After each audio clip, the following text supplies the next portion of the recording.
ಆತ್ಮೀಯ ವಿದ್ಯಾರ್ಥಿಗಳೇ, ನಿಮಗೆಲ್ಲ ಗಮ್ಯ ಕನ್ನಡ ಪ್ರಪಂಚ ಯೂಟ್ಯೂಬ್ ಚಾನಲ್ಗೆ ಸ್ವಾಗತ. ಈ ದಿನ ನಾವು ಬೆಂಗಳೂರು ವಿಶ್ವವಿದ್ಯಾನಿಲಯದ BCA 2ನೇ ಸೆಮಿಸ್ಟರ್ನ ಕನ್ನಡದ ಗದ್ಯವಾದಂತಹ ನನ್ನನ್ನು ನೋಡಲಿಕ್ಕೆ ಬಂದಾಗ ಎಂಬ ಗದ್ಯದ ವಿವರಣೆಯನ್ನು ತಿಳಿಯೋಣ. ನನ್ನನ್ನು ನೋಡಲಿಕ್ಕೆ ಬಂದಾಗ ಎಂಬ ಕಥೆಯು ಒಂದು ಪ್ರಬಂಧವಾಗಿದ್ದು, ಇದನ್ನು ಕನ್ನಡದ ಪ್ರಸಿದ್ಧ ಲೇಖಕಿಯಾದಂತಹ ಶ್ಯಾಮಲಾ ಬೆಳಗಾವಕರ್ ಅನ್ನೋಂತಹವರು ಬರೆದಿದ್ದಾರೆ.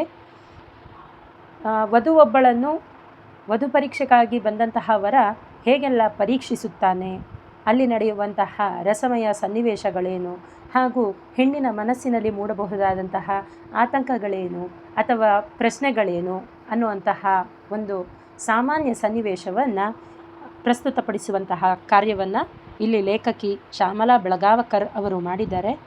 ಇದು ಅಂದಿನ ಸಮಾಜದ ಅಂದರೆ ಒಂದು 17-18ನೇ ಶತಮಾನದಲ್ಲಿ ಇದ್ದಂತಹ ಸಮಾಜದಲ್ಲಿದ್ದಂತಹ ರೂಢಿ ಆಚರಣೆ ಮತ್ತು ಮಹಿಳೆಯ ಮೇಲಿನ ನಿರೀಕ್ಷೆ ಕುಟುಂಬದಲ್ಲಾಗಲಿ ಅಥವಾ ಪುರುಷರಲ್ಲಾಗಲಿ ಹೇಗಿರ್ತಿತ್ತು ಅನ್ನುವಂತಹದ್ದನ್ನು ತಿಳಿಸಿಕೊಡ್ತಾ ಹೋಗುತ್ತೆ. ನಾವಿವತ್ತು 21ನೇ ಶತಮಾನದಲ್ಲಿ ಬದುಕುವಂತಹ ಹೆಣ್ಣು ಮಕ್ಕಳಾಗಿ ಈ ಎಷ್ಟೋ ಒಂದು ರೂಢಿಗಳನ್ನು ನಾವು ಇವತ್ತು ಮೇ ಬಿ ಕಾಣಲಿಕ್ಕಿಲ್ಲ, ಆದರೆ ಅವತ್ತು ಇತ್ತು ಅನ್ನುವಂಥದ್ದನ್ನು ಈ ಗದ್ಯ ನಮಗೆ ತಿಳಿಸಿಕೊಡುತ್ತೆ ಅಂತ ಹೇಳಬಹುದು. ಲೇಖಕಿ ಪ್ರಬಂಧದ ಆರಂಭದಲ್ಲೇ ಹೇಳ್ತಾರೆ, ತಾನೇನು ಎಲ್ಲರಂತೆ ದೊಡ್ಡ ಕವಿಯತ್ರಿಯೋ ಕಥೆಗಾರ್ತಿಯೋ ಏನಲ್ಲ, ಏನೋ ದೊಡ್ಡ ದೊಡ್ಡ ಬರಹಗಾರರು ಬರೆದಿರ್ತಕ್ಕಂತಹ ಕತೆ ಕಾದಂಬರಿಗಳನ್ನ ಓದಿ ತಿಳ್ಕೋಬೇಕು ಅನ್ನುವಂತಹ ಆಸಕ್ತಿಯನ್ನು ಹೊಂದಿರುವಂತಹ ಲವಲವಿಕೆ ಉಳ್ಳಂತಹ ವ್ಯಕ್ತಿಯಾಗಿದ್ದೀನಿ ಅಷ್ಟೇ ಅಂತ ಹೇಳಿ ತಮ್ಮನ್ನು ತಾವು ಪರಿಚಯಿಸ್ಕೊಳ್ತಾರೆ. ಇದೇನಪ್ಪ ಪಾಠಕ್ಕೂ ಮತ್ತು ಇಲ್ಲಿರುವಂಥ ಹೇಳಿಕೆಗೂ ಸಂಬಂಧವೇ ಇಲ್ವಲ್ಲ ಅಂತ ಹೇಳಿ ಅಂದ್ಕೊಳಕ್ಕೆ ಹೋಗಬೇಡಿ. ಇದು ಏನನ್ನೋ ಹೇಳಬೇಕು ಅಂತೇಳಿ ಏನೋ ಹೊರಟು ಹೇಳ್ತಾ ಇದ್ದೀನಲ್ಲ ಅಂತಲ್ಲ.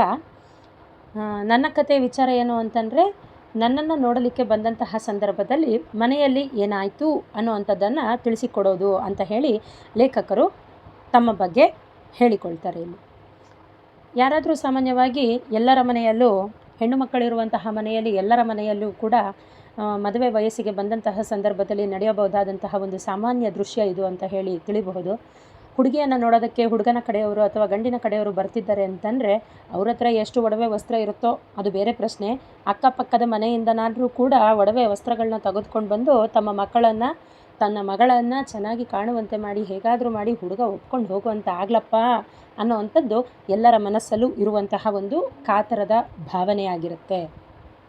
ಅದಕ್ಕೆ ಮುಂದೆ ಲೇಖಕಿ ಅವರು ಹೇಳ್ತಾರೆ ಇಲ್ಲಿ, ಹಾಗಂತ ನಾನು ಅದೇ ರೀತಿಯ ಒಂದು ಕಥೆಯನ್ನು ನಿಮ್ಮ ಮುಂದೆ ಹೇಳ್ತಾ ಇದ್ದೀನಿ ಅಂತ ಅಂದ್ಕೊಳಕ್ಕೆ ಹೋಗಬೇಡಿ. ಯಾಕೆ ಅಂತಂದರೆ, ಹುಡುಗ ಬರ್ತಾನೆ, ಹುಡುಗಿಯನ್ನು ನೋಡ್ತಾನೆ, ಹೋಗ್ತಾನೆ. ಅದಕ್ಕಾಗಿ ನಾವು ಇಲ್ಲ ಸಲ್ಲದ ಶೃಂಗಾರವನ್ನೆಲ್ಲ ಯಾಕೆ ಮಾಡ್ಕೋಬೇಕು? ಅದಕ್ಕಾಗಿ ಬೇರೆಯವರ ಮನೆಯಿಂದ ವಸ್ತುಗಳನ್ನು ತೆಗೆದುಕೊಂಡು ಬಂದು ಶ್ರೀಮಂತಿಕೆಯನ್ನು ತೋರಿಸುವಂತಹ ಹಂಗು ನನಗಿರಲಿಲ್ಲ ಅಂತ ಹೇಳಿ ಅವರ ಅಂದಿನ ಕಾಲದ ಒಂದು ರೆವಲ್ಯೂಷನರಿ ಮನಸ್ಸಿನ ಸ್ಟೇಟಸನ್ನು ಅವರು ಇಲ್ಲಿ ಹೇಳ್ತಾರೆ. ಹೀಗೆ ತಮ್ಮನ್ನು ನೋಡೋದಕ್ಕೆ ಬರ್ತಿದ್ದಾರೆ ಅನ್ನುವಂಥದ್ದು ಲೇಖಕಿಯವರಿಗೆ ಒಂದಿನ ಮುಂಚಿತವಾಗಿ ತಿಳಿದಿರುತ್ತೆ. ಯಾಕೆಂದರೆ ಅವರ ಅಕ್ಕ ಭಾವ ಅವರ ಮನೆಗೆ ಒಂದಿನ ಮುಂಚಿತವಾಗಿಯೇ ಬಂದಿರ್ತಾರೆ. ಲೇಖಕಿಯವರು ತುಂಬ ಶ್ರೀಮಂತ ಮನೆತನದ ಹುಡುಗಿ ಏನಾಗಿರಲಿಲ್ಲ. ಅವರು ಇಲ್ಲಿ ಪ್ರಸ್ತುತ ಗದ್ಯದಲ್ಲಿ ಮನೆ ಅನ್ನೋದಕ್ಕಿಂತ ತಾವಿದ್ದದ್ದು ಹುಲ್ಲಿನ ಗುಡಿಸಲು ಅಂತ ಹೇಳಿ ಒಂದು ಚಿಕ್ಕ ಮನೆ ಅಂತ ಹೇಳಿ ಹೇಳ್ಕೊಳ್ತಾರೆ. ಆ ಮನೆ ಮುಂದೆ ಜಮಖಾನೆನ ಹಾಸಿ ಇಟ್ಟಿರ್ತಾರೆ. ಹಾಗಾಗಿ ಬಡವರ ಮನೆಯಲ್ಲಿ ಅದಕ್ಕಿಂತಲೂ ಹೆಚ್ಚಿನ ಸಿದ್ಧತೆಯನ್ನು ಬರುವಂತಹ ವ್ಯಕ್ತಿಗಳು ಯಾರೂ ಕೂಡ ನಿರೀಕ್ಷೆ ಮಾಡೋದಕ್ಕೆ ಸಾಧ್ಯ ಇರಲಿಲ್ಲ. ಸಾಲದಕ್ಕೆ ಲೇಖಕಿಯವರ ತಾಯಿ ಮತ್ತು ಅಕ್ಕ ಇಬ್ಬರು ಕೂಡಿಕೊಂಡು ಸ್ವಲ್ಪ ಚಹಾ ಮತ್ತು ಫಲಹಾರದ ಒಂದು ಏರ್ಪಾಡನ್ನು ಮಾಡಿಕೊಂಡು ಇನ್ನೇನು ಇವಾಗ ಬರ್ತಾರೆ ಆವಾಗ ಬರ್ತಾರೆ ಅಂತ ಹೇಳಿ ಗಡಿಬಿಡಿಯಿಂದ ಇತ್ತಿಂದತ್ತ ಓಡಾಡ್ತಾ ಇರ್ತಾರೆ. ಮಧ್ಯಾಹ್ನವೂ ಆಯಿತು. ಅಳಿಯ ಯಾಕೋ ಇನ್ನೂ ಮನೆ ಕಡೆ ಬರೋ ಹಾಗೇ ಕಾಣಿಸ್ಲಿಲ್ಲ. ಮನೆಯವ್ರಿಗೆ ಒಂಥರ ಚಿಂತೆ ಆಗೋದಕ್ಕೆ ಶುರುವಾಯಿತು. ಮಧ್ಯಾಹ್ನ 2 ಗಂಟೆಗೆ ಸರಿಗೆ ಬರ್ತೀನಿ ಅಂತ ಹೇಳಿದರು. ಆದರೆ ಆ 2 ಅನ್ನೋಂಥದ್ದು ಹೋಗಿ 3 ಗಂಟೆ ಕೂಡ ಮುಗಿದೋಯ್ತು ಅನ್ನೋವಂಥದ್ದನ್ನು ಇಲ್ಲಿ ಲೇಖಕಿ ಹೇಳ್ತಾರೆ. ಲೇಖಕಿಯ ತಾಯಿ ಇನ್ನೂ ಯಾಕಪ್ಪ ಬರಲಿಲ್ಲ ಹುಡುಗನ ಕಡೆಯವರು ಅಂತ ಹೇಳಿ ಹುಬ್ಬು ಮೇಲೆ ಕೆರೆಸ್ಕೊಂಡು ಬೀದಿ ಕಡೆಗೇ ನೋಡ್ತಾ ನಿಂತಿದ್ರು. ಯಾಕೆ ಈ ಥರ ಸುಮ್ಮನೆ ದಾರಿ ನೋಡ್ತಾ ನಿಂತಿದ್ಯಮ್ಮ? ಬರೋದಾದರೆ ಬಂದೇ ಬರ್ತಾರಲ್ವಾ, ಇಲ್ಲ ಅಂದರೆ ಬಿಡು, ಯಾಕಷ್ಟೊಂದು ಚಿಂತೆ ಮಾಡ್ಕೋತೀಯಾ ಅಂತ ಹೇಳಿ ಲೇಖಕಿ ಅವರಿಗೆ ಒಂದು ಸಮಾಧಾನವನ್ನು ಸೂಚಿಸುವಂಥದ್ದನ್ನು ತಿಳಿಸ್ತಾರೆ. ಆದರೆ ಲೇಖಕಿಯ ಮನಸ್ಸೊಳಗೂ ಇತ್ತು, ಯಾಕೆ ಬರಲಿಲ್ಲ, ಏನಾಗಿರ್ಬೋದು ಅನ್ನೋವಂಥದ್ದು. ಆದರೆ ತಮ್ಮ ತಾಯಿಯನ್ನು ಅವರು ಕನ್ಸೋಲ್ ಮಾಡ್ತಾರೆ ಆ ರೀತಿಯಲ್ಲಿ, ಚಿಂತೆ ಮಾಡಬೇಡಮ್ಮ ಅಂತ ಹೇಳಿ. ಅದೇ ಹೇಳಿದ್ನಲ್ಲ, ಲೇಖಕಿಯವರ ಮನಸ್ಸಲ್ಲೂ ಕೂಡ ಬರಬೇಕಾಗಿತ್ತಲ್ವ, ಯಾಕೆ ಬಂದಿಲ್ಲ, ಒಂದು ವೇಳೆ ತಡ ಆಗುತ್ತೆ ಅನ್ನೋದಾದರೆ ತಡ ಆಗ್ತಿದೆ ಅಂತ ಹೇಳ್ಬೋದಿತ್ತಲ್ವ, ಸುಮ್ಮನೆ ಯಾಕೆ ಬರ್ತೀನಿ ಅಂತ ಹೇಳಬೇಕಾಗಿತ್ತು ಅನ್ನುವಂತಹ ಕೋಪ ಆವೇಶ ಅವ್ರ ಮನಸ್ಸಲ್ಲೂ ಕೂಡ ಕಾಣ್ತಾ ಇತ್ತು. ಆದರೆ ಅದನ್ನು ಅವರು ತೋರಿಸ್ಕೊಳ್ಳುವಂತಹ ಒಂದು ವಿಚಾರ ಅಲ್ಲಿರಲಿಲ್ಲ, ಸಮಯ ಇರಲಿಲ್ಲ. ಸಾಯಂಕಾಲನೂ ಆಗುತ್ತೆ, ರಾತ್ರಿನೂ ಆಗುತ್ತೆ, ಆಕಾಶದಲ್ಲೆಲ್ಲ ಮೋಡ ಮುಸುಕುತ್ತೆ, ಮಳೆ ಕೂಡ ಬರುತ್ತೇನೋ ಅನ್ನುವಂತಹ ಒಂದು ಪರಿಸ್ಥಿತಿ ಎದುರಾಗುತ್ತೆ. ಇಷ್ಟೊತ್ತಿಗೆ ಲೇಖಕರ ಮನಸ್ಸೊಳಗೂ ಕೂಡ ಒಂದು ಸ್ವಲ್ಪ ಚಿಂತೆ ಬರೋದಕ್ಕೆ ಶುರುವಾಗುತ್ತೆ. ಅಂದರೆ ಹುಣ್ಣಿಮೆಯ ಕಾಲ ಹತ್ತಿರವಾಗಿತ್ತು, ಆದರೆ ಚಂದ್ರ ಮೋಡ ಕವಿದ ವಾತಾವರಣದ ಒಳಗೆ ಸೇರ್ಕೊಂಡ್ಬಿಟ್ಟಿದ್ದ. ಅಲ್ಲಲ್ಲೇ ಮೋಡ ಚದುರಿದಂತಹ ಜಾಗದಲ್ಲಿ ಒಂದಿಷ್ಟು ಬೆಳಕು ಕಾಣಿಸ್ತಾ ಇತ್ತು. ಇದ್ದಕ್ಕಿದ್ದ ಹಾಗೆ ಗುಡುಗು ಸಮೇತ ಮಿಂಚು ಸಮೇತ ಜೋರಾದಂತಹ ಮಳೆ ಬರೋದಕ್ಕೆ ಶುರುವಾಗುತ್ತೆ. ಒಂದೇ ಸಮನೆ ಆಲಿಕಲ್ಲು ಎಲ್ಲವೂ ಸುರಿಯುವಂತೆ ಆರ್ಭಟದಿಂದ ಮಳೆ ಬಂತು. ರಾತ್ರಿ 10 ಗಂಟೆವರೆಗೂ ಮಳೆ ಬಂದು ಎಲ್ಲ ಕಡೆ ಭೂಮಿಯೆಲ್ಲ ನೀರಿನಿಂದ ತೊಯ್ದು ಹೋಗುತ್ತೆ. ಕೊನೆಗೆ ಮೋಡದಲ್ಲಿ ಇದ್ದಿದ್ದಂತಹ ನೀರೆಲ್ಲ ಖಾಲಿ ಆಯಿತು ಅನ್ನುವಂತಹ ರೀತಿಯಲ್ಲಿ ಒಂದೇ ಸಲ ಸಡನ್ನಾಗಿ ಮಳೆ ನಿಂತು ಹೋಗುತ್ತೆ. ಮಳೆ ನಿಂತೋಗಿದ್ದು ಅಪ್ಪ ನನ್ನ ಪುಣ್ಯ ಅಂತ ಹೇಳಿ ಲೇಖಕಿ ಅಂದ್ಕೊಳ್ತಾರೆ. ಅದಾದ ಮೇಲೆ ಮೋಡದ ಒಳಗೆ ಕವಿದುಕೊಂಡಿದ್ದಂತಹ ಚಂದ್ರ ಮೆಲ್ಲನೆ ಹೊರಗಡೆ ಬರ್ತಾನೆ. ಅಲ್ಲೊಂದು ಇಲ್ಲೊಂದು ಚುಕ್ಕಿ ನಕ್ಷತ್ರಗಳು ಕಾಣಿಸ್ತವೆ ಅನ್ನುವಂತಹ ಒಂದು ವಿಚಾರವನ್ನು ಹೇಳ್ತಾರೆ. ಅಂದರೆ ಮನುಷ್ಯನ ಮನಸ್ಸಿನ ಭಾವನೆ ಹೇಗೆ ಆಗೊಂದು ಈಗೊಂದು ಅಂತ ಚಂಚಲವಾಗಿರುತ್ತೋ, ಅದೇ ರೀತಿ ಪ್ರಕೃತಿಯ ವಾತಾವರಣವೂ ಕೂಡ ಒಮ್ಮೊಮ್ಮೆ ನಮ್ಮ ಮನಸ್ಸಿನ ಬಣ್ಣಕ್ಕೆ ಸ್ಪಂದಿಸ್ತಾ ಹೋಗುತ್ತೆ. ಇಲ್ಲಿ ಮೋಡ ಕವಿದಂತಹ ವಾತಾವರಣದಿಂದ ಮಳೆ ಸುರಿಯಿತು, ಮೋಡ ಕ್ಲಿಯರ್ ಆಯಿತು, ಚಂದ್ರ ಕಾಣಿಸ್ತಾ. ಆದರೆ ತನ್ನ ಮನಸ್ಸಿನ ಚಂದ್ರ ಇನ್ನೂ ಬರಲೇ ಇಲ್ವಲ್ಲ, ಇವತ್ತು ಏನಾಯ್ತೋ ಏನೋ ಅನ್ನೋಂತಹ ಆತಂಕ ಉಳಿದುಕೊಂಡಿತ್ತು. ಊಟ ಕೆಲಸ ಯಾವುದು ಬೇಡ ಅನ್ನಿಸ್ತು. ಆದರೆ ಹಾಗೆ ಇರೋದಕ್ಕಾಗಲ್ವಲ್ಲ, ಮನೆಗೆ ಬಂದಂತಹ ಅಕ್ಕ ಭಾವನನ್ನು ಸಂತೈಸಲೇಬೇಕಲ್ವ, ಅವರನ್ನು ಸಂಪ್ರೀತಿ ಪಡಿಸಲೇಬೇಕಲ್ಲ. ಹಾಗಾಗಿ ಸ್ವಲ್ಪವಾದರೂ ಮನಸ್ಸು ಹಗರಲಾಗಲಿ ಅಂತ ಹೇಳಿ ಅವರನ್ನೆಲ್ಲ ಕರೆದು ಊಟಕ್ಕೆ ಬಡಿಸೋದಕ್ಕೆ ಶುರು ಮಾಡ್ತಾರೆ. ಅವರ ಒಂದು ಮನಸ್ಸಿನ ಭಾವನೆ ದೇವರಿಗೂ ಕೂಡ ಕೇಳಿಸ್ತು ಅನಿಸುತ್ತೆ. ಅಷ್ಟೊತ್ತಿಗೆ ಭಾವನ ಗೆಳೆಯ ಬಂದ್ಬಿಟ್ಟು ಹುಡುಗ ಬಂದಿದ್ದಾನೆ ಅಂತ ಹೇಳ್ತಾರೆ. ಆದರೆ ಪ್ರವಾಸದ ಶ್ರಮ ಆಗಿತ್ತು, ಜೊತೆಗೆ ದಾರಿ ಉದ್ದಕ್ಕೂ ಮಳೆ ಬಂದಿದ್ದರಿಂದ ಈ ಕೆಟ್ಟ ಚಳಿಲೇನು ಈ ನೋಡೋದು ಹುಡುಗಿನ, ನಾಳೆ ಬೆಳಗ್ಗೆ ಬೇಗನೆ ಬರ್ತೀವಿ ಅಂತ ಹೇಳಿ ವಿಷಯವನ್ನು ಮುಟ್ಟಿಸಿದ್ದಾರೆ ಅಂತ ಹೇಳಿ ಆತ ಬಂದು ಹೇಳ್ತಾನೆ. ಆದರೆ ಲೇಖಕಿಯ ಅಕ್ಕನವ್ರಿಗೆ ಅದು ಯಾವುದೋ ಒಂದು ಉಲ್ಲಾಸ, ಹೊಸ ಭಾವನನ್ನು ನೋಡಬೇಕು ಅನ್ನೋಂತಹ ಕಾತರತೆ ಇತ್ತು. ಅದಕ್ಕೆ ಅವ್ರು ಹೇಳ್ತಾರೆ, ಬೆಳಗ್ಗೆ ಇನ್ನೊಂದ್ಸಲ ನೋಡಿದ್ರೆ ಆಯಿತು, ತೊಂದರೆ ಇಲ್ಲ, ನಾವು ಈಗ ರಾತ್ರಿ ಆಗಿದ್ರೂ ಕೂಡ ಹುಡುಗಿಯನ್ನು ತೋರಿಸ್ತೇವೆ, ನೀವು ಬಂದು ನೋಡ್ಬೋದಿತ್ತಲ್ಲ ಅಂತ ಹೇಳಿ ಈಗಲೇ ಬನ್ನಿ ಅಂತ ಹೇಳಿ ಕರ್ಕೊಂಡು ಬರ್ತಾರೆ. ಹಾಗಾಗಿ ಅವ್ರಿಗೂ ಕೂಡ ಅನಿಸುತ್ತೆ, ಹುಡುಗನ ಕಡೆಯವ್ರಿಗೆ ಆಯಿತು ಬಿಡು, ಹುಡುಗನಿಗೆ ಅನಿಸುತ್ತೆ ಆಯಿತು ಬಿಡು ಈಗನೂ ನೋಡೋಣ ಬೆಳಗ್ಗೆನೂ ನೋಡೋಣ ಅಂತ ಹೇಳಿ ತಿಳಿದು ಆ ಹುಡುಗನ ಕಡೆ ಹುಡುಗನು ಕೂಡ ಬರ್ತಾನೆ. ಬಂದಂಥ ಸಂದರ್ಭದಲ್ಲಿ ಬೆಳಗ್ಗೆ ಮಾಡಿಟ್ಟಂತಹ ಫಲಹಾರ ಎಲ್ಲ ತಣ್ಣಗಾಗ್ಬಿಟ್ಟಿತ್ತು ಅಂತ ಹೇಳಿ ಹೊಸ ಫಲಹಾರವನ್ನು ತಯಾರಿಸಿ, ಲೇಖಕಿಯವರಿಂದ ತಯಾರಿಸಿ ಅಕ್ಕ ತಗೊಂಡೋಗಿ ಹುಡುಗನಿಗೆ ಕೊಡ್ತಾರೆ. ಎಲ್ಲ ಫಲಹಾರವನ್ನು ಮಾಡ್ತಾರೆ. ಕತ್ತಲು ಅಂತ ಎಲ್ಲೂ ಹುಡುಗನಿಗೆ ಅನ್ನಿಸ್ತಾ ಇರಲಿ ಅಂತ ಹೇಳಿ ಗೋಡೆಗಳಿಗೆ ಒಂದೆರಡು ದೀಪಗಳನ್ನು ನೇತು ಹಾಕ್ತಾರೆ. ಅದಾದ ನಂತರ ಫಲಹಾರ ಮುಗಿಸಿ ಅಕ್ಕ ಭಾವ ಮತ್ತು ಗೆಳೆಯ ಅಂದರೆ ನೋಡೋದಕ್ಕೆ ಬಂದಿದ್ದಂತಹ ಹುಡುಗ ಎಲ್ಲರೂ ಕೂಡ ಸಿನಿಮಾಗೆ ಹೋಗ್ತಾರೆ. ಸಿನಿಮಾ ಮುಗಿಸ್ಕೊಂಡ ನಂತರ ಭಾವ ಮಾತ್ರ ಮನೆಗೆ ಬರ್ತಾರೆ. ಅವರು ಬೆಳಗ್ಗೆ ಬರ್ತಾರೆ ಅಂತ ಹೇಳಿ ಭಾವ ತಿಳಿಸ್ತಾರೆ. ಮರುದಿನ ಮತ್ತೆ ಗಂಡು ಹೆಣ್ಣನ್ನು ನೋಡಲಿಕ್ಕೆ ಬರ್ತಾರಲ್ಲ ಅಂತ ಹೇಳ್ಬಿಟ್ಟು ಲೇಖಕಿಯ ಮನೆಯವರೆಲ್ಲ ಬೆಳಗ್ಗೆ ಬೇಗನೆ ಎದ್ದು ಕಸಗಿಸ ಎಲ್ಲ ಗುಡಿಸಿ ಮನೆಯನ್ನು ಶುದ್ಧಿ ಮಾಡಿ ಇರ್ತಾರೆ. ಆಮೇಲೆ ಅಕ್ಕ ಆಗ್ರಹ ಮಾಡಿದಂತೆ ಲೇಖಕಿ ಒಳ್ಳೆಯ ಒಂದು ಜಡೆಯನ್ನು ಹೆಣೆದುಕೊಳ್ತಾರೆ. ಜೊತೆಗೆ ಸೂರ್ಯೋದಯನೂ ಕೂಡ ಆಗುತ್ತೆ.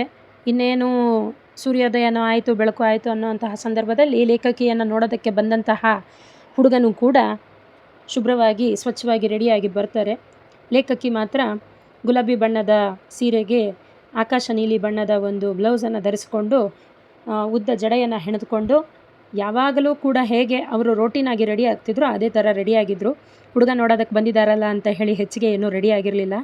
ಕಿವಿಯಲ್ಲಿ ಮುತ್ತಿನ ಬೆಂಡೋಲೆ ಇತ್ತು, ಓಲೆಗಳಿತ್ತು, ಕೊರಳಲ್ಲಿ ಒಂದು ಎಳೆಯ ಸರ ಇತ್ತು.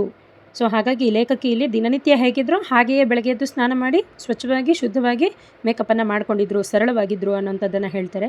ಹುಡುಗ ಬಂದರು ಅಂತ ತಿಳಿಸ್ತಾ ಇದ್ದಂಗೆ ಲೇಖಕಿಯ ಒಂದು ಎದೆಯಾಳದಲ್ಲಿ ಡವಡವ ಅನ್ನುವಂತಹ ಒಂದು ಭಯ ಕಾತರ ಎಲ್ಲವೂ ಕೂಡ ಶುರುವಾಗುತ್ತೆ. ಬೆವತ್ತು ಹೋಗ್ತಾರೆ. ನಾಚಿಕೆ ಅವರನ್ನು ಆವರಿಸುತ್ತೆ. ಸ್ವಲ್ಪ ಗಾಬರಿ ಕೂಡ ಆಗಿರ್ತಾರೆ. ಆದರೆ ಅಕ್ಕ ಭಾವ ಇದ್ದರು ಅನ್ನೋಂತಹ ಒಂದು ಧೈರ್ಯವೂ ಕೂಡ ಅವರಿಗಿತ್ತು. ಹುಡುಗ ನೋಡೋದಕ್ಕೆ ಬರ್ತಾರೆ. ಲೇಖಕಿಯವರು ಬಂದು ಕೂಡ ಅಕ್ಕ ಭಾವನ ನಡುವೆ ಕೂತ್ಕೋತಾರೆ. ಹುಡುಗ ನೋಡಿದ್ದು ಆಗುತ್ತೆ. ಜೊತೆಗೆ ಸ್ವಲ್ಪ ಓರೆ ನೋಟವನ್ನು ಚೆಲ್ಲಿ ನೋಡ್ತಾರೆ ಹುಡುಗಿ ಕೂಡ, ಹುಡುಗ ಹೇಗಿರಬಹುದು ಅಂತ ಹೇಳಿ. ನಂತರದಲ್ಲಿ ಹುಡುಗ ಲೇಖಕಿಯವರಿಗೆ ಓದೋದಕ್ಕೆ ಹೇಳಿದ್ರು. ಕನ್ನಡ ಓದಿದ್ರು. ಆನಂತರ ಮರಾಠಿನೂ ಓದಿದ್ದಾಯಿತು ಅಂತ ಹೇಳ್ತಾರೆ. ಆಮೇಲೆ ಹೇಗೂ ಇಂಗ್ಲೀಷು ಓದಿಸಿದ್ರೆ ಆಗುತ್ತೆ ಅಂತ ಹೇಳಿ ಹೇಳ್ತಾ ಇದ್ದಂಗೆ ಅಲ್ಲಿದ್ದಂತಹ ಒಂದು ಪುಸ್ತಕನ ತೆಗೆದು ಅದರೊಳಗಿದ್ದಂತಹ ಪಾಠವನ್ನು ಕೂಡ ಲೇಖಕಿ ಓದ್ತಾರೆ. ಅದಾದ ಮೇಲೆ ಅಲ್ಲಿ ಅವರಿಗೆ ಓದೋದಕ್ಕೆ ಮರ್ಚೆಂಟ್ ಆಫ್ ವೆನೀಸ್ ಅನ್ನೋಂತಹ ಒಂದು ನಾಟಕದ ತುಣುಕು ಸಿಕ್ಕುತ್ತೆ. ಜೊತೆಗೆ ಎಲ್ಲರಿಗೂ ನಡೆದದ್ದೆಲ್ಲವೂ ಕೂಡ ಇಷ್ಟ ಆಯಿತು ಅನ್ನೋಂತಹ ಮಾತಿತ್ತು. ಆಮೇಲೆ ಹಾಡಕ್ಕೆ ಬರುತ್ತಾ ಅಂತ ಕೇಳಿದ್ರು. ಲೇಖಕಿ ಅವರ ಅಕ್ಕನ ಮುಖ ನೋಡಿ ಹಾಡಕ್ಕೆ ಬರುತ್ತೆ ಅಂತ ನಾಚ್ಕೊಳ್ತಾನೆ ಹೇಳ್ತಾರೆ. ಹಾಡಲಿಕ್ಕೆ ಬರುತ್ತೆ ಅಂತ ಕೇಳಿದಂತಹ ಗಂಡು, ಓದಿದ್ದನ್ನೇ ಇಷ್ಟು ಚೆನ್ನಾಗಿ ಓದಿದ್ರಲ್ವಾ, ಹಾಗಾಗಿ ಬಿಡಿ ನಿಮ್ಮ ಕಂಠಸಿರಿ ಚೆನ್ನಾಗಿದೆ ಅಂತ ಹೇಳಿ ಒಂದು ಕಾಂಪ್ಲಿಮೆಂಟ್ಸನ್ನು ಕೂಡ ಕೊಡ್ತಾರೆ. ಆ ಕಾಂಪ್ಲಿಮೆಂಟ್ಸ್ನ ಮುಖಾಂತರ ಹುಡುಗಿ ನನಗೆ ಒಪ್ಪಿಗೆ ಆಗಿದ್ದಾರೆ ಅನ್ನುವಂತಹ ಒಂದು ಸೂಚನೆಯನ್ನು ಹುಡುಗ ತಿಳಿಸ್ತಾರೆ. ಇದರಿಂದ ಹುಡುಗಿಯ ಮನಸ್ಸಿಗೂ ಕೂಡ ಸಮಾಧಾನ ಆಗುತ್ತೆ, ಅವರಿಗೂ ಕೂಡ ಅರ್ಥ ಆಗುತ್ತೆ. ಹುಡುಗ ನನಗೆ ಅಡುಗೆ ಬರುತ್ತಾ, ನಾನು ಇಷ್ಟ ಆಗಿದ್ದರಿಂದನೇ ನನಗೆ ಅಡುಗೆ ಬರುತ್ತಾ ಅಂತ ಹೇಳಿ ಚೆಕ್ ಮಾಡಿದ್ರು. ನಾನು ಅದರಲ್ಲೂ ಪಾಸಾದೆ. ಇಂಗ್ಲೀಷ್ ಓದಿದ್ದೀನಿ, ಅದರಲ್ಲೂ ಪಾಸಾದೆ.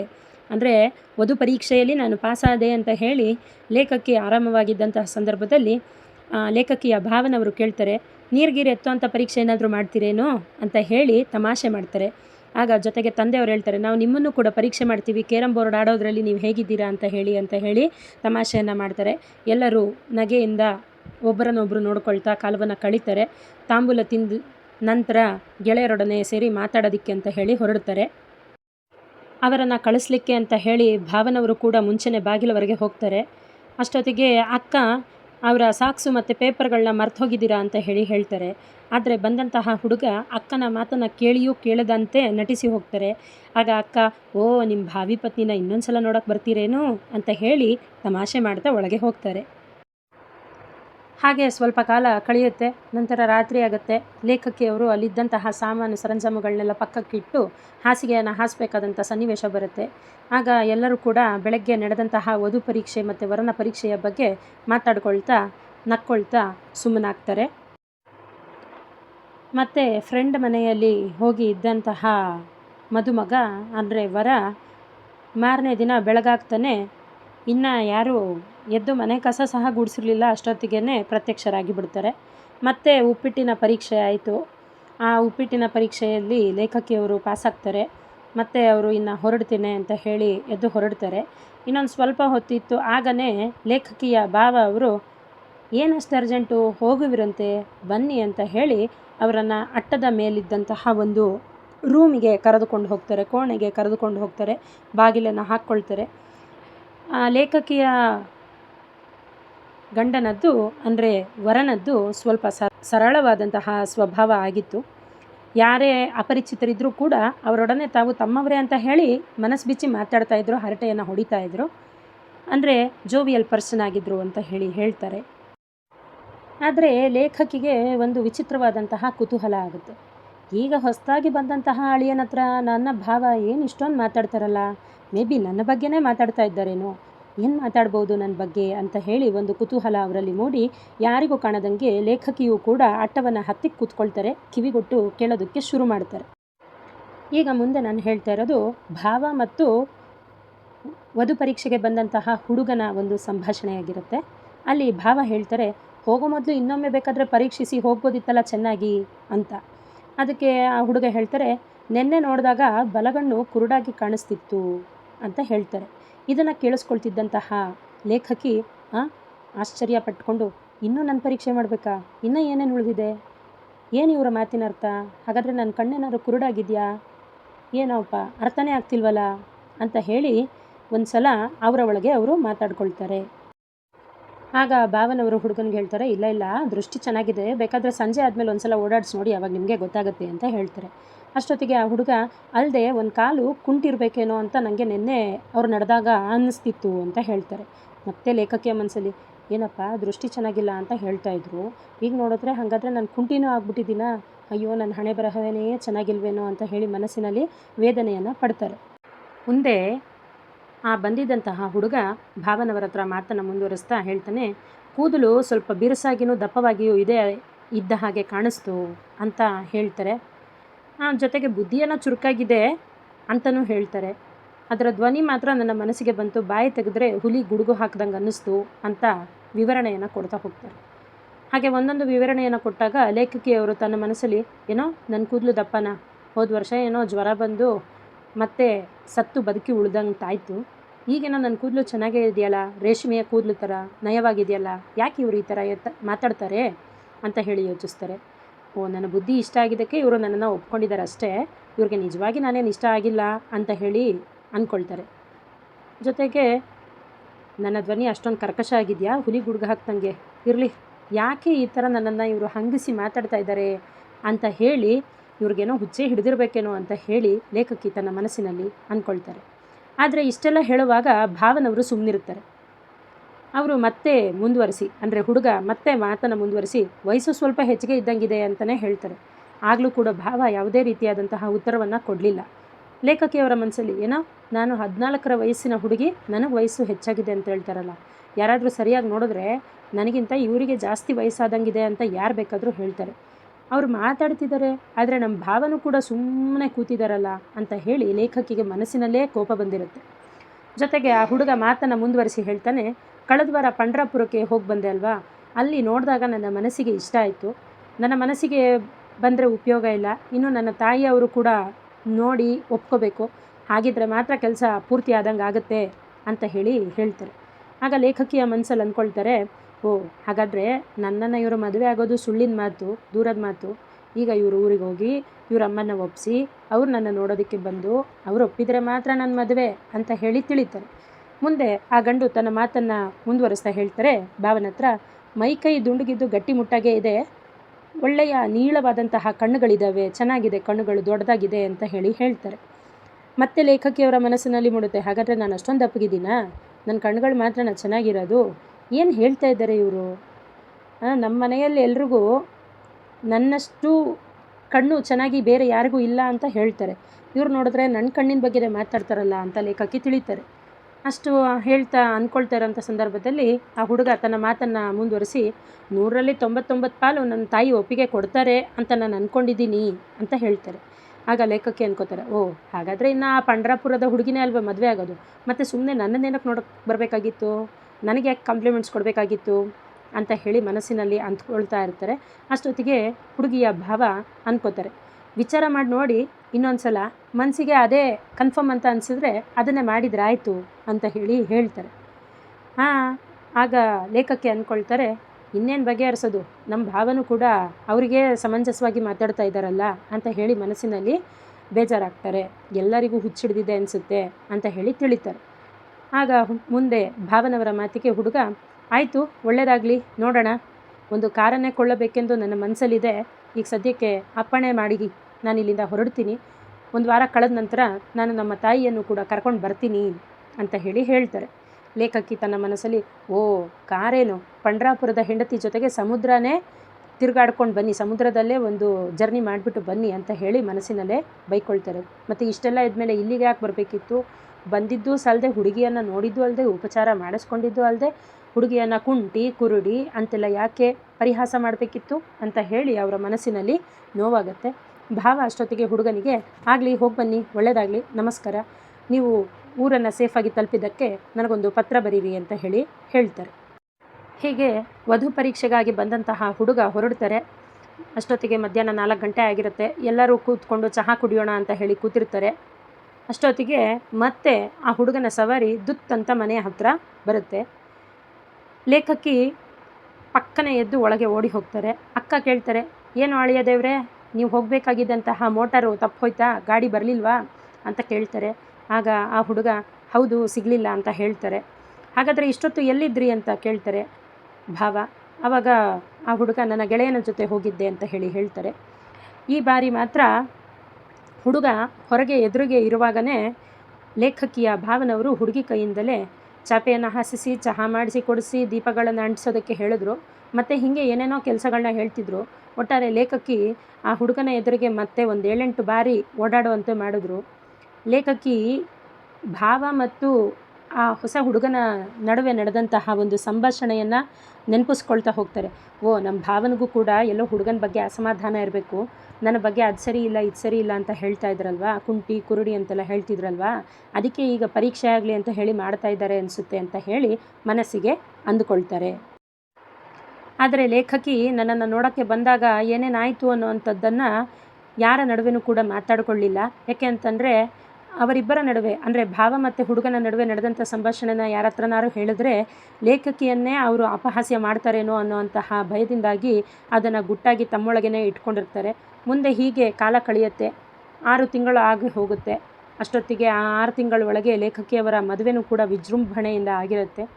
ವಿಜೃಂಭಣೆ ಅಂತಂದರೆ ಇಲ್ಲಿ ಏನೋ ಕೊಡೋದು ತಗೊಳ್ಳೋದು ವರದಕ್ಷಿಣೆಯ ಆಡಂಬರದ ಮದುವೆ ಅಂತ ಅಲ್ಲ. ನ್ಯಾಯ ನೀತಿ ಸಂಬಂಧಪಟ್ಟಂಗೆ ಎಷ್ಟು ಸರಳವಾಗಿ ಸಮಾಧಾನಗಳಿಂದ ಆಗ್ಬೋದಾದಂತಹ ಒಂದು ಖರ್ಚು ಕಡಿಮೆಯಲ್ಲೂ ಕೂಡ ತೃಪ್ತಿಯಾಗಿ ಆಗಬಹುದಾದಂತಹ ಮದುವೆ ಅಂತ ಹೇಳಿ ಲೇಖಕಿ ತಮ್ಮ ಮದುವೆಯ ಬಗ್ಗೆ ಹೇಳಿಕೊಳ್ತಾರೆ. ಮುಂದೆ ಸ್ವಲ್ಪ ಸಮಯ ಕಳೆಯುತ್ತೆ. ಲೇಖಕಿಯ ಗಂಡನಿಗೆ ಕಾರವಾರದಲ್ಲಿ ಕೆಲಸ ಬರುತ್ತೆ. ಹಾಗಾಗಿ ಅವರಿಬ್ಬರು ಕಾರವಾರಕ್ಕೆ ತೆರಳಬೇಕಾಗುತ್ತೆ. ಹುಡುಗ ಅಂತೂ ಲೇಖಕಿಯನ್ನು ಬಹಳ ಚೆನ್ನಾಗಿ ಪ್ರೀತಿ ವಿಶ್ವಾಸದಿಂದ ನಡೆಸಿಕೊಂಡಿರ್ತಾರೆ. ಹಾಗಾಗಿ ಅಂತಹ ಒಳ್ಳೆಯ ಹುಡುಗನನ್ನು ಮದುವೆಯಾದಂತಹ ಲೇಖಕಿಯವರಿಗೆ ಜೀವನದಲ್ಲಿ ಒಂದು ಒಳ್ಳೆಯ ಸುಖ ನೆಮ್ಮದಿಗಳು ಸಿಕ್ಕಿತ್ತು ಅಂತ ಹೇಳ್ತಾ ಬರ್ತಾರೆ. ಏನೇ ಆದರೂ ಸಹಿತ ಲೇಖಕಿಯ ಮನಸ್ಸಿನಲ್ಲಿ ಅವತ್ತು ನನ್ನ ಗಂಡ ನನ್ನ ಬಗ್ಗೆ ಕುಂದುಗಳನ್ನು ನನ್ನ ಭಾವನಲ್ಲಿ ಮಾತಾಡಿದ್ರಲ್ಲ ಅನ್ನುವಂತಹ ಒಂದು ಅಸಮಾಧಾನ ಮಾತ್ರ ಆಚೆಗೆ ಹೋಗಿರಲಿಲ್ಲ. ಆ ಅಸಮಾಧಾನವನ್ನು ಏನಂತ ಹೇಳಿ ಬಗೆಹರಿಸ್ಕೊಳ್ಳೋದಕ್ಕೆ ಈಗ ಲೇಖಕಿಗೆ ಒಂದು ಒಳ್ಳೆ ಸಂದರ್ಭ ಸಿಕ್ಕಿ ಬಂದಿತ್ತು. ಹಾಗಾಗಿ ಒಂದು ದಿನ ಸಂಜೆ ಅವರದ್ದೇ ಆದಂತಹ ಸ್ವಂತ ಕಾರಲ್ಲಿ ಲೇಖಕಿ ಮತ್ತು ಲೇಖಕಿಯ ಗಂಡ ಒಂದು ಸಮುದ್ರದ ಕಿನಾರೆಗೆ ತೆರಳ್ತಾರೆ. ಆ ತೀರದಲ್ಲಿ ಇಬ್ಬರು ಒಂದು ಏಕಾಂತದಲ್ಲಿ ಕೂತು ಮಾತಾಡುವಂತಹ ಸಂದರ್ಭದಲ್ಲಿ ಲೇಖಕಿಯವರು ಈ ವಿಚಾರವನ್ನು ಹೊರಗಡೆಗೆ ಹಾಕ್ತಾರೆ. ಇದ್ದಕ್ಕಿದ್ದ ಹಾಗೆ ಲೇಖಕಿ ಬೆವರೋದಕ್ಕೆ ಶುರುವಾದರು, ನಡಗೋದಕ್ಕೆ ಶುರುವಾದರು. ಕೇಳೋದಕ್ಕೆ ಧೈರ್ಯ ಸಾಕಾಗಿರಲಿಲ್ಲ, ದುಃಖ ಆಗಿತ್ತು. ಮುಖ ಇದ್ದಕ್ಕಿದ್ದ ಹಾಗೆ ಒಂಥರ ಸಿಡುಕಿಕೊಂಡಿತ್ತು, ಜೊತೆಗೆ ಕಣ್ಣಲ್ಲಿ ನೀರು ತುಂಬಿತ್ತು. ಇದನ್ನೆಲ್ಲ ಸೂಕ್ಷ್ಮವಾಗಿ ನೋಡಿದಂತಹ ಲೇಖಕಿಯವರ ಗಂಡ, ಏನಾಯಿತು ನಿನಗೆ ಮನೋರಮೆ, ಯಾಕೆ ಮುಖ ಈಗ ಇದ್ದಕ್ಕಿದ್ದ ಹಾಗೆ ಬಾಡಿದೆ, ಯಾಕೆ ಅಳ್ತಾ ಇದೆಯಾ, ಏನಾಯಿತು, ಉಲ್ಲಾಸದಿಂದ ಇರಬೇಕು ಅಂತ ಬಂದಾಗ ನೀನು ಈ ರೀತಿ ಅಳೋದು ಸರಿಯೇ ಅಂತ ಹೇಳಿ ಕೇಳ್ತಾರೆ. ಅಷ್ಟೊತ್ತವರೆಗೆ ಅವರ ಮನಸ್ಸಿನಲ್ಲಿದ್ದಂತಹ ಎಲ್ಲ ಭಾವನೆಗಳು ಆಚೆಗೆ ಬಂದು ಅವರು ಕೇಳ್ತಾರೆ, ಅವತ್ತು ಹುಡುಗಿಯನ್ನು ನೋಡೋದಕ್ಕೆ ಬಂದಾಗ ನೀವು ನಮ್ಮ ಭಾವನ ಎದುರಿಗೆ ಕೂತ್ಕೊಂಡ್ಬಿಟ್ಟು ಹುಡುಗಿ ಕುರುಡಿ ಕುಂಟಿ ಅಂತ ಎಲ್ಲ ಹೇಳಿದ್ರಿ. ಇವತ್ತು ನಿಮಗೆ ನನ್ನ ಬಳಿ ಯಾವುದಾದ್ರೂ ಕುಂದು ಕೊರತೆಗಳು ಕಾಣಿಸ್ತಾ ಇದೆಯಾ, ಮತ್ತು ಅವತ್ತ್ಯಾಕೆ ನನ್ನ ಹೀಗೆ ನಗೆ ಆಡಿದ್ರಿ, ಅಂತಹ ಕುಂಟಿ ಕುರುಡಿನೇ ಪಾಪ ಇವತ್ತು ಮದುವೆ ಆಗಿಬಿಟ್ಟಿದ್ದೀರಲ್ಲ ಅಂತ ಹೇಳಿ ತಮ್ಮ ದುಃಖವನ್ನು ಹೊರಹಾಕ್ತಾರೆ. ಆಗ ಲೇಖಕರು ಹೇಳ್ತಾರೆ, ನಾನು ಯಾವಾಗ ಹಾಗೆಲ್ಲ ಅಂದೆ ಅಂತ ಅವರು ಆಶ್ಚರ್ಯದಿಂದ ಕರುಣೆಯಿಂದ ಮಾತಾಡ್ತಾರೆ. ಆಗ ಹುಡುಗಿ ಅಂದರೆ ಲೇಖಕ ಹೇಳ್ತಾರೆ, ಅವತ್ತು ಮನಸ್ಸಿಗೆ ಬಂದಂಗೆ ಮಾತಾಡಿ ಈಗ ಈ ರೀತಿಯಾದಂತಹ ಸೋಗು ತೋರಿಸೋದೇನು ಬೇಡ. ಅವತ್ತು ನಮ್ಮ ಭಾವನ ಜೊತೆ ಅಟ್ಟದ ಮೇಲೆ ಕೂತ್ಕೊಂಡು ಮಾತಾಡ್ತಾ ಇದ್ರಿ, ನನ್ನ ಕೂದಲು ಬಿರುಸಾಗಿದೆ ದಪ್ಪಾಗಿದೆ ಅಂತ ಹೇಳಿದ್ರಿ, ಪಂಡ್ರಾಪುರದಲ್ಲಿ ನೀಳಗಣ್ಣಿನ ಚೆಲುವೆ ಇದ್ದಾಳೆ ಅಂತ ಹೇಳಿದ್ರಿ, ಮತ್ತು ಅವಳನ್ನೇ ಮದುವೆ ಮಾಡ್ಕೋಬೇಕಾಗಿತ್ತಲ್ವಾ, ಅವತ್ತು ಯಾಕೆ ಆ ಥರ ಹೇಳಿ ಆಮೇಲೆ ನನ್ನನ್ನು ಮದುವೆ ಇದ್ರಿ ಅಂತ ಹೇಳಿ ಈಗಲಾದರೂ ನೆನಪಾಯ್ತಾ ಅಂತ ಹೇಳಿ ಲೇಖಕಿ ಕೇಳ್ತಾರೆ. ಅದನ್ನು ಕೇಳಿಸಿಕೊಂಡಾಗ ಲೇಖಕಿಯ ಗಂಡನಿಗೆ ಇದ್ದಕ್ಕಿದ್ದಂಗೆ ಏನೋ ಒಂದು ನೆನಪಾದಂತಾಗತ್ತೆ. ಓ ಆ ವಿಚಾರನಾ ಅಂತ ಹೇಳಿ ಲೇಖಕಿ ಅಳ್ತಾ ಇದ್ದಂತಹ ಕೈಯನ್ನು ಈ ಕಡೆ ಪಕ್ಕಕ್ಕೆ ಸರಿಸಿ ಮುಂದೆ ಮಾತಾಡ್ತಾರೆ. ಅದೇನಿಲ್ಲ, ನಾನೊಂದು ಕುದುರೆ ಗಾಡಿನ ತಗೋಬೇಕು ಅಂತ ಯೋಚನೆ ಮಾಡಿದ್ದೆ. ಮುಂದೆ ಆ ವಿಚಾರ ಬದಲಾಗಿ ಕುದುರೆ ಗಾಡಿಗೆ ಬದಲಾಗಿ ಕಾರನ್ನು ತೆಗೆದುಕೊಂಡೆ. ಈಗ ಆ ಗಾಡಿಗೆ ಹೂಡುವ ಬೇಕಾಗಿದ್ದಂತಹ ಕುದುರೆನ ನನ್ನ ಜೊತೆ ಕಾರಲ್ಲಿ ಕೂರಿಸ್ಕೊಂಡು ಬಂದಿದ್ದೀನಿ, ಇವಾಗ ಗೊತ್ತಾಯ್ತಾ ನಿನಗೆ ಅಂತ ಹೇಳಿ ತಮಾಷೆ ಮಾಡ್ತಾರೆ, ನಕ್ಕು ಬಿಡ್ತಾರೆ.